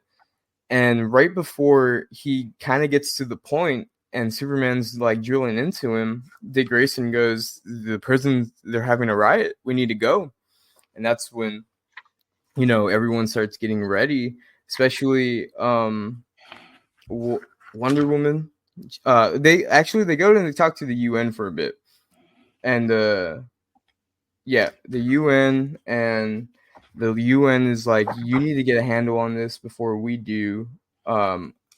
You guys, first of all, went out into the middle of Kansas and irradiated wasteland, and you built a prison without asking us. And now you want to ask us what you should do about that prison, which is, I think is very valid. There's just a lot of things here that I didn't think that they thought about. Like, this is your mess, and then now you're asking for help or permission. Permission to help. And we jump back to Bruce and Lex, and Bruce clocked what was going on between Lex and Billy, and he punches Billy, and I think he punched. I don't understand what the purpose was. I think he knew that Billy was human, and that he wasn't Shazam. Punching him does not get him out of whatever state that he's in. In fact, it just makes everything go a little bit worse, because when Bruce makes the call, everyone starts attacking, and all the heroes that are there start fighting all the villains, and Lex is trying to get away, and Ted Kord goes after him. He can't really. Does he stop Lex or no? Lex gets away, I think. Lex gets away. Yeah. Lex gets away, and then Bruce is trying to talk to Billy, and he knocks into a jar of those worms. They all land on him. He yells Shazam, and then Billy gets away. and they don't know what's going to happen with Billy in the final battle. They just know that he is going to be a wild card involved.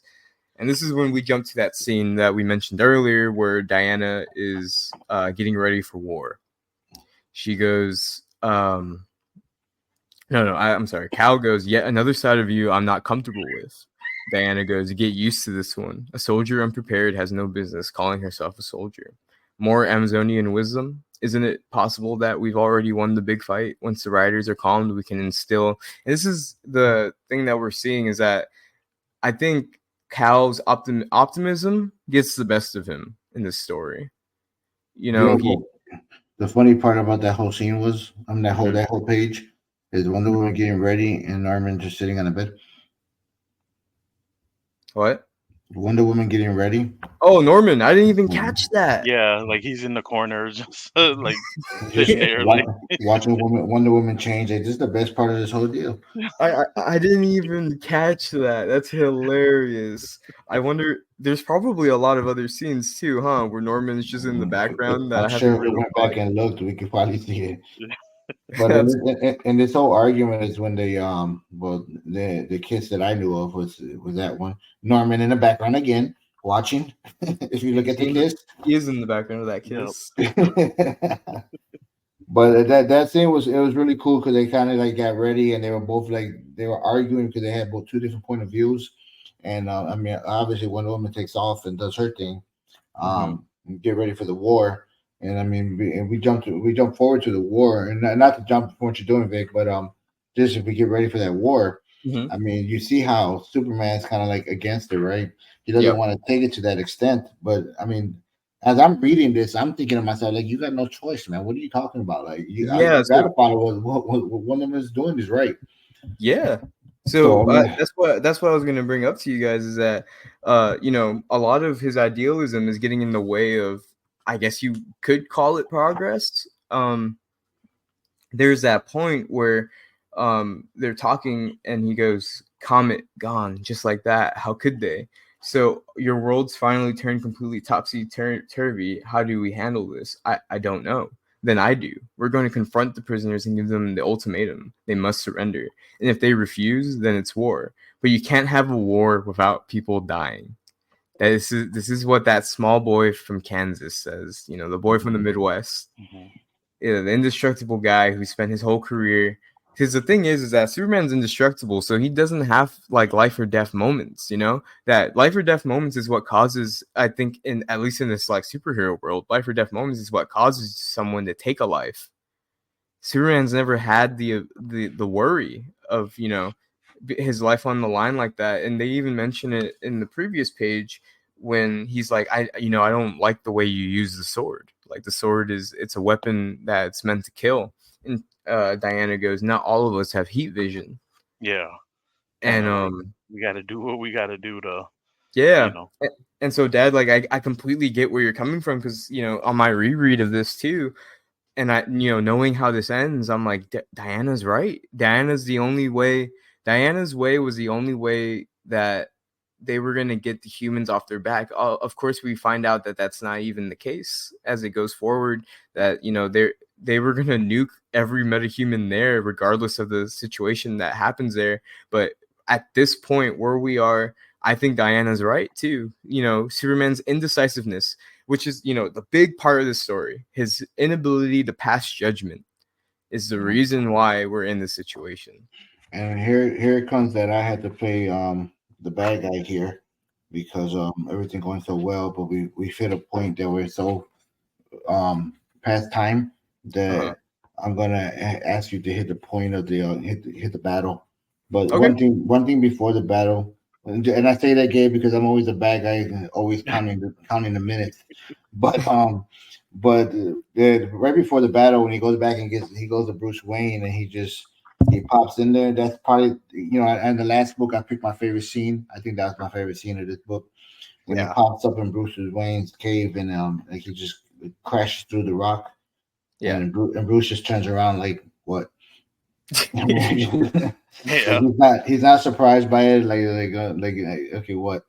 But And that even was afterwards too, when he leaves, he's like, "So that's how he feels," because Yeah. Ben always yeah. takes out on people, and Yeah. while people still talking even and stuff like that. I Yeah. caught that. I caught that too. But yeah, I mean, if we can skip on to the Yeah. battle, So, um, just like you said, we get that scene where Bruce and Cal talk, and Cal talks about how Bruce is just like him in that he doesn't want to see people die. That, which is an important thing that you need to remember about Batman and Superman's characters, is that they're rooted in a bunch of like levels of godness and manlyhood, but they really don't want life to be taken. That's the whole basis of the character. So we skip to the battle.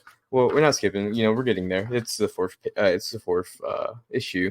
We get to the gulag, and Shazam's already there because Bruce tells Cal before he leaves that you need to be careful because Billy's there, and Billy's not himself. Billy has been tortured and brainwashed for years, and the captain is no longer like there. It's no one that we know. And then we start with that battle, and it's more quotes from the Book of Revelations, and we see the final battle, and it's just a bloodbath. And Norman is talking to the Spectre about, why did you bring me here? Like, this is exactly what the visions foretold, and I have not been able to stop or prevent anything. And this is, the issue where we find out that the Spectre did not bring Norman here to change any of this going on currently. He brought Norman here to watch it so he could pass judgment later on when we get to the point where eventually this battle goes on for too long, and the UN is like, we need to send the Blackhawks so that they can neutralize the threat. And by neutralize, they send three, I think they say like 16 megaton nukes to Kansas. So Kansas has been nuked twice in this story. And now we're going for another. Yeah, we're going again. We're running it back. And so they have this moment where Norman's talking, where Norman's watching the guy who finally makes that call. It's our final option. We need to do this. This will save many lives today. Because if we don't end the metahumans here in Kansas today, they will go and continue the war throughout the world. And did you guys get that sense too when you were reading? Like, this is a never-ending war unless something like this happens right here. Exactly. And so we get, I think one of my favorite panels is Norman watching in the office of that guy who made that, call. And he's just so like, he can't believe the decision that he's had to make. Like, this is heavy. Yeah, this is heavy. So we get more of the battle, and finally Batman's people show up, and they start entering the fight. They show up with their bat bots, and they're going around, and they're trying to run interference. Basically, the idea is that they're not going to take any lives. Stop the ending of human life today. That's their mission. And there's a scene where Diana's fighting Bruce, and Bruce is just laying into Diana. Like, you're overcompensating by trying to get your royal status back. Like, there's a reason why the Amazons relieved you of your duties and your heritage. You're not being strident enough. Face the truth, Diana. And then she goes, "You aristocratic bastard. How dare you condemn me? I will not be judged by you. Do you hear me? Do you understand? After all these years, you have the nerve to swagger out of your cave and expect everyone to bow before your precious wisdom. Well, it's too late for that, Bruce." And she flies him above over the clouds. And that's when they see the planes coming. And the nukes are coming. Yeah. And everything gets real serious. We see that Cal is fighting Billy now on the bottom. And again, like I said, Superman's weakness is magic. So, Shazam saying all these Shazams is what's really like getting the Cal. And they have a moment where Diana and Bruce try to stop the planes, but one of them gets a shot off, and the nuke is falling. And Cal tells Billy, enough, and he puts his hand around his mouth. And at this point, Shazam is Billy, and fingers that I like this panel a lot. It goes, fingers that confuse coal into diamond crawl across human bone, and in the hush, ears that can hear a cell divide. pick out with chilling ease the scream of human rage. A wave of X-rays confirmed the bomb's potency. A telescopic glance calculates the seconds before impact. He must act now. It is time. The Spectre says. What, Norman McKay? And then judgment has come. Norman McKay, the hour tolls. Your entire journey has brought us to this moment. But what I realized reading this is that, Norman has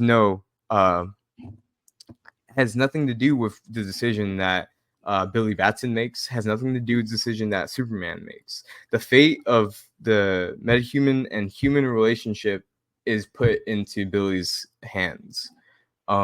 Cal says to Billy, I can easily fly up there and stop the bomb, but I don't know if I should be allowed to, because this war, if it doesn't end today, is going to go, and it's going to go across the world, and it's going to be more events like this. And you get to see that Superman finally sees it, like, the big picture, I guess. He always had a sense of the big picture, but the big picture regarding what happens going forward today, like, this is what he sees. And he tells Billy, you're the one who has lived between man and God. Like, you've switched between the two. Superman has only ever known the status of being a god, I'd say, until the end of the book, when Norman reminds him what it means to be a man.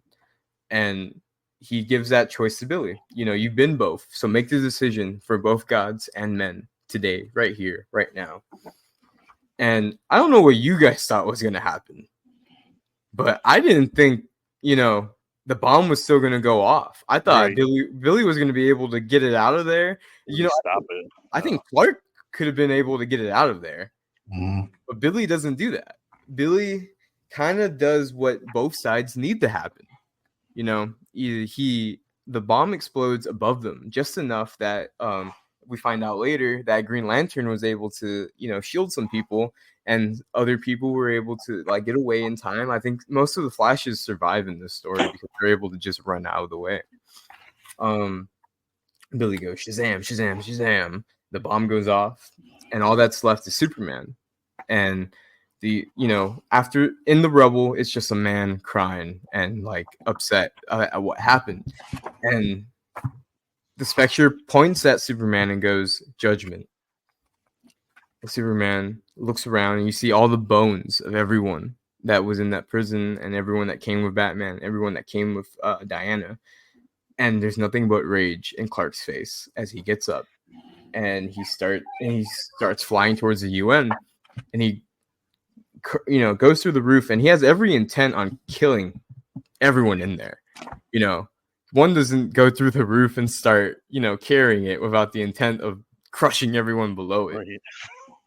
And it's in this moment where Norman is finally able to do what he came here to do. He talks to Superman, and I like his speech a lot, where he goes, you blame yourself for Captain Marvel for Magog in Kansas for 10 years that ended today. Yes, you're angry, but in that anger, you're forgetting once more what humans feel, what they fear. They won't forgive you for this, Clark. Forgive yourself. And then Clark, he says, who are, and then he looks at him and he goes, why are you here? He knows it's that old guy that popped up earlier that he didn't really let, tell him who he was. Mhm. And Norman goes to bear witness. Listen to me, Clark. Of all the things you can do, all your powers, the greatest have always been your instinctive knowledge of right and wrong. It was a gift of your own humanity. You never had to question your choices in any situation, any crisis. You knew what to do. But the minute you made the super more important than the man, the day you decided to turn your back on mankind, that completely cost you your instinct. That took away your judgment. Take it back. If you want redemption, it lies in the very next decision you make. Make it as a man and make it right. And that's where, we pop into the part of the story where Norman disappears, and Superman makes the decision, along with Wonder Woman and Batman, that going forward, the superhuman community is going to work in tandem with the world's governments, and that they're not going to act like benevolent gods. They're not going to be above the world and above humans and decide for humans what is right for them. They're going to work together and live amongst them and cohabitate peacefully. And we get to see the fallout of all this. The Legion of Doom or whatever they're called, the Mankind Liberation Front. They end up being put in Wayne Manor, and they're being used as hospital staff on all the heroes that got injured during the fight. That's when Batman puts his arm on his son's shoulder. Yes, yeah. The only moment he acknowledges his son this entire book, and yeah. So we see that, and we see another panel of Dick Grayson and his daughter. He's laying in a hospital bed. Yeah. We see the Amazon. We see what's going on with Diana, and Diana is in charge of rehabilitating all these heroes that were too extreme throughout the story.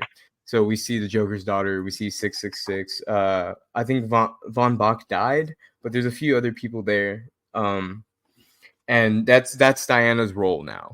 She got accepted back into the Amazonians, and she was given back her royal title. And also going forward, we get to see that there's more the alliance between metahuman and humans are probably at the best it's ever been, and everyone's working together to bring about a common goal. But there's only one man who works alone, and it's Superman, and he's personally putting all these memorial peons down on the ground over Kansas. He's made it his own mission, and Diana comes to remind him, let's let them rest. Their spirit will always live on through you and how you feel about them. So just stop this. You're wallowing in sadness at this point, which is what I took away from it. And she reminds him of that by giving him his glasses so that he can see it a little bit better. While he has the wife beater on. While he has the wife beater on, and he has chest hair, curly chest hair, and nothing wrong with that. And then he puts on the glasses, and he feels like Clark again, which I don't really notice. Yeah, she still calls him Cal, so he's not going by Clark. Oh no, actually, she calls him Cal. In this page where she hands him the box, she goes, "Let them rest in peace, Cal. They'll only haunt you if you forget what they taught you." And then she gives him the glasses, and then when she leaves, she goes, "Take care, Clark." And he goes, "Take care, Diana." And then he continues using his fucking 50-ton plow. And go ahead. No, I was going to jump to the restaurant scene, but I think there's one more thing you want to mention. Oh yeah, there's just the so Norman and the Spectre. I don't know about you guys, but the relationship between Norman and the Spectre felt more like a Christmas Carol. Mm-hmm. Always felt like Scrooge and and the ghosts. Well, that's what I said at the beginning, right? So Norman is a lot not like Scrooge, but in the sense that he's witnessing everything happen. And Norman asks the Spectre, and he goes, before you were the Spectre, you were also once a man. And throughout our journey, we've been dissecting what it means to be a man. So what would the man that is a Spectre think about? How would he pass judgment? And the Spectre basically tells Norman that he would have fallen in line basically with the events that happened. He's a creature of destiny and fate. So as they mention it a couple times in the book too, that the Spectre is kind of like an angel, and in DC Universe, the Spectre is given his power by God, inexplicably. And so the revealing of his hood. I mean, was that? I didn't catch if that was anything or anybody. Oh no, it's whoever the Spectre was supposed to be. I don't know the Spectre's origins, but he was just a normal guy. Okay. But he was chosen by God to do this. And everything basically the Spectre tells Norman that I believe in the future. I'm not really here to pass judgment based off of, previous things. I'm here to preserve the future and keep watching the future and make sure that there is a future to watch. And so we jumped to the restaurant, which I'll let you take over from here, Dad. Well, the restaurant was just funny to me because they went to like a I don't know what's like a Planet Krypton. Yeah, but it was like all the superheroes dressed up, and but it was funny to me that Wonder Woman had gained about 50-60 pounds. Superman had a beer belly. I mean, Superman looked like the old bodybuilder they got old. Yeah. Uh-huh. So it wasn't so much a beer belly. Barrel It was just chested. yeah. He got dad So bod. yeah. Yeah. But when he came out that she was pregnant, Batman of course was there, and I mean Batman doesn't change, very black all the time, and then Well, he said, they're there to announce to Bruce that that Diana's pregnant, and Bruce clocks it before they can tell him. Yeah. yeah. But Um, did you catch that the waiter was Aquaman? yeah, I thought that was funny. I know Aquaman and Wonder Woman had a relationship before. To me, I just caught that funny. yeah. In my novella sense. There's that also the other server that pops up and he goes, "Hi, I'm Robin," and Bruce goes, "Of course you are." Yeah, I got that too. um, Like so everybody's yeah, Robin now.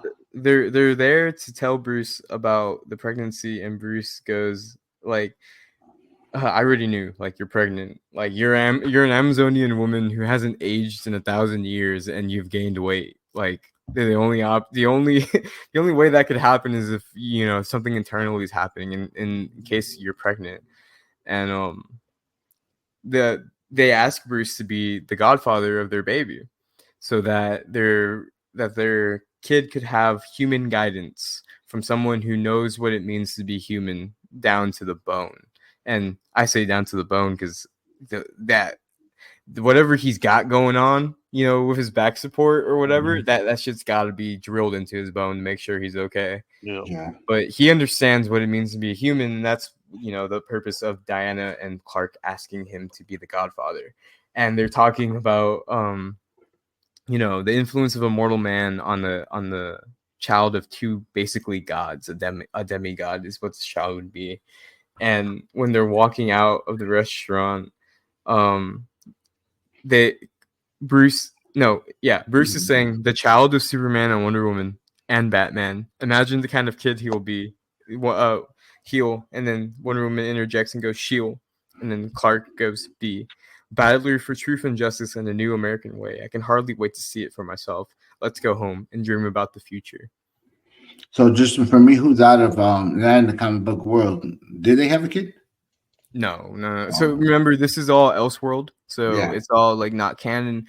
Superman does have a son now. yeah, I know that. He has a son with Lois Lane, John Kent. And he also adopted two twins from War World recently. So he has 3 kids. Oh, If you count Superboy the clone, which I don't really, it would be 4 He's kids. also a clone of Superman and Lex. Yeah, so that's why I'm saying I don't think I consider him like his kid. He's more like a brother to like Clark, I think, in my head. But yeah, so we've reached the end of this story. Well, what do you guys think? Um, I liked it. Like I said, I mean, it was a great book to read. It's second graphic novel for me to complete. I thought it was two books completely entertaining, and I give it 2 thumbs up. So I mean, Yeah. it's gonna be very hard for me to say I didn't like something. For me to read a comic book and not like it's gonna have to be very terrible. And you're not good at picking bad books, so you pick pretty good ones all the time. So, and these 2 right here, well, book 1 that we read and book 2, I'm totally in. I approve of them. I like them. I suggest people read them, especially people who don't read comic books.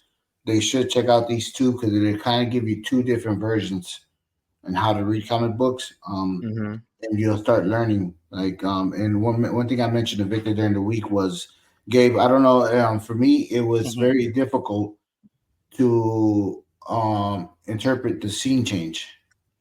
Right. Because in a movie it changes scenes, right? In a Yeah. show it changes scenes. When the comic book it changes page, and it's like, Yep. oh shit! 1 minute you're on, you're at you're talking at the UN, and next minute you're sitting on a star skipping rocks at asteroids. So it's You know, hard to kind of keep up. yeah, Mm-hmm. but as I started going through the pages, I started being able to capture that. So, like Vic mentioned in the beginning of his whole pitch to do the comic book club is that if you want to start learning how to read comic books, and if you want to start getting into them, this is join us for our podcast where we can give you kind of an idea of what we go through with 3 different people who read comic books and enthusiasts like him. You getting back into it, and me who's lost most of the time, but enjoy reading it. So Yeah. to me, 2 thumbs up. So that was mine. Gabe, what you think? Um, I just like that. Like through all this, Superman still didn't get corrupted or Mhm. fully. He still stayed kind of true to himself, even though he was open up to like being the new way. And I just like it because I guess as of late, um, there's always been a big thing about Superman going bad, kind of Mhm. more, even like with the end of Injustice. yeah, that and the end of the Snyderverse Mhm. Justice League. It's kind of easy to always just do that, and Evil Superman. yeah, where this one is just more of a conflicted, or just he's more human and Mhm. just you can relate to that. That was really um refreshing, and it was kind of a bittersweet happy ending, kind of like it didn't end like, I mean, it did end like the way it did, where a lot of people did die, but at the Yeah. same time it still came back good. The only thing I got is a question just for you two though. Gotcha. With everything, how do you feel, would this be better translated if they did to a live action or an animated movie? I I I don't think I think I've lost faith in the ability to like adapt things like this Mhm. into live action. Like this would be so hard to do like justice, in like as a film, with actual actors. I feel like this would be a better animated movie along the same veins of they did an animated version of The Dark Knight Returns. I don't know if you guys have ever seen that, and they did a really good job there. I feel like would be done well, animated. And also you've got the worry that, you know, you do Kingdom Come as a movie, and you're kind of like saying, well, this is the end, Yeah. right?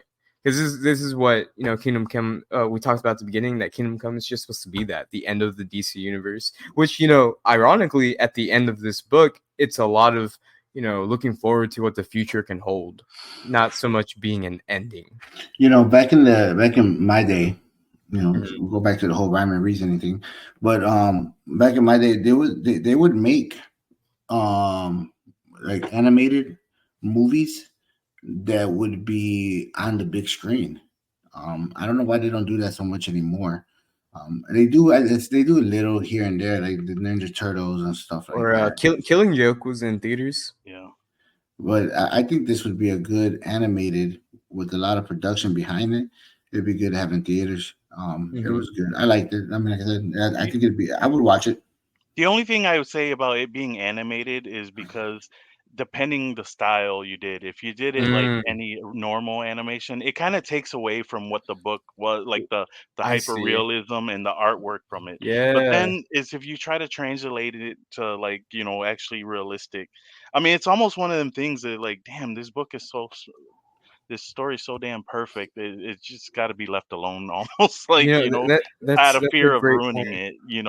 Mhm. That's a very great point that I didn't think about. That if you were to make this animated, it's kind of like, how are you gonna make it animated to like kind of be like Alex Ross's style? And if Mhm. you're not, then you're completely foregoing a lot of what makes this powerful. Yeah. Because to me, a lot of what makes this powerful is like you're looking at a Norman Rockwell painting. Yeah. You know, like I'm pretty sure Alex Ross's whole art style is Norman Rockwell esque, and Yep. it invokes a sense of like old Americanism, Mhm. and like what the world used to be like in the 20th century. And I like it a lot. I don't know yeah, that would be tough if they were to do this animated. How would they do it? And then can live action even do Alex Ross's like framing and artwork justice? I don't know. Yeah. Mhm. And one thing that I wanted to mention too, just before we leave, is that a lot of the new heroes, they they have more battle armor than like leotards and Yep. spandex. They're a lot more like into the fetish gear and battle armor and weapons, which is are like super like evocative of like the 90s the 90s like superhero culture. Like you get Cable, whose Yeah. whole design is, you know, a mesh between like basically cyborg and like metal and human flesh. And actually, I read an interview where Alex Ross was talking about how he designed Magog, and he said, how can I get the most god awful like design that I could like think of? And he specifically said in this interview, I thought about Rob Liefeld's Cable, Yeah. I and he mean, goes, also it was a metaphor of, I feel that, of what the fans were like liking right now. yeah, You know, the newer guard and Magog. It was just, kind of what. adrenaline junkies, like, Yeah. you know, real like edgy and like ready to do what needs to be done in quotations. Mm. Well, guys, I mean, we've officially became the longest rhyme and reasoning podcast about 20 minutes ago. So congratulations. Hell yeah. It's the title you now hold, Gabe. Epic of Vic, the story. Hell yeah, yeah. it was. Vic, I mean, you kind of been talking through the whole thing, but you want to give your rating on the book real quick? Oh, this is what I consider a perfect 10 out of 10. Okay. I think from the art to the storytelling to small things that you can reread Kingdom Come, and so for example, I read Kingdom Come 2 years ago, and in 2 years I've read a lot more DC comics, like, you know, and I've gotten more characters under my belt that I can, like, you know, recognize. So when I read this a third time, and I'm scrolling through this and I see someone in the background, I'm like, holy shit, that's Mr. Terrific too, because that's not Mr. Terrific that I know. You And see then, you know, Rorschach even there too, yeah, yeah, you from the see all, Watchmen. hell yeah, you see all types of little Easter eggs, and this is Mhm. one of those books that you can keep coming back to and see something different, but also feel something different. I'm gonna be real honest with you guys. I felt real different about this the first time I read it than how I feel now. I will tell I you. Oh, I'm sorry. Go ahead. I remember when I first read this, I felt like, yeah, like this is all Superman's doing. He made all these decisions to have the supervillains locked up like this, and in the end, he's the reason why all this happened. But as I read it now, I'm like, you know, it's kind of commendable that even in the face of like adversity that Superman had, he still stuck to his guns like that. You know, he's still when Wonder Woman's like, you know, we have to go to war with these people. And he's like, well, you know, we can't have war without killing people. And they all look at him like he's, you know, like he's strange, like he's dumb, like he doesn't understand the gravity of the situation. But that's the thing, is that Superman is the one who understands that, because he values life so much like that, that he can't fathom it. And when I think about Superman, and I think about how unwavering his morals and ideals are, I think about that scene and how all his peers just looked at him like that when he had that genuine reaction to the loss of human life. And that's something that I picked up my second time reading. And yeah, this is a perfect book. 10 out of 10. You can always get Yeah. something from it. Yep. Yeah, you know, I mean, I don't do Big Papa's words on this podcast, but I will say I think people just need to realize that it's not just drawings; it's the storyline behind it as well. So, Mhm. yep. Gabe, as we walk out, we run out of here. If anybody wants to connect with you or talk to you more about comics, where can they reach you at?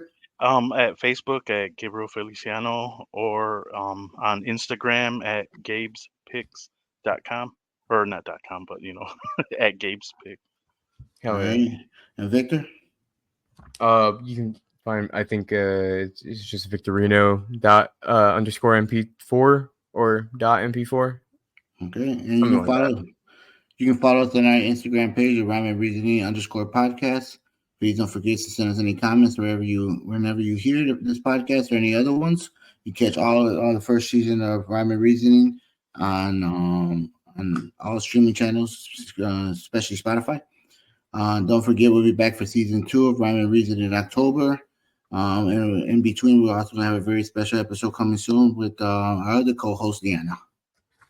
Before we leave today, I always try to get the book from Victor. I don't know if you have one ready yet, or you still need some more time for the next book. Um. We'll make this one a surprise for the viewer, and I'll tell you guys soon. All right. Well, and thank you everyone and we'll see you next episode. This is Rhyme and Reasoning Comic Book Club. Take care, everybody. Take care. Yeah.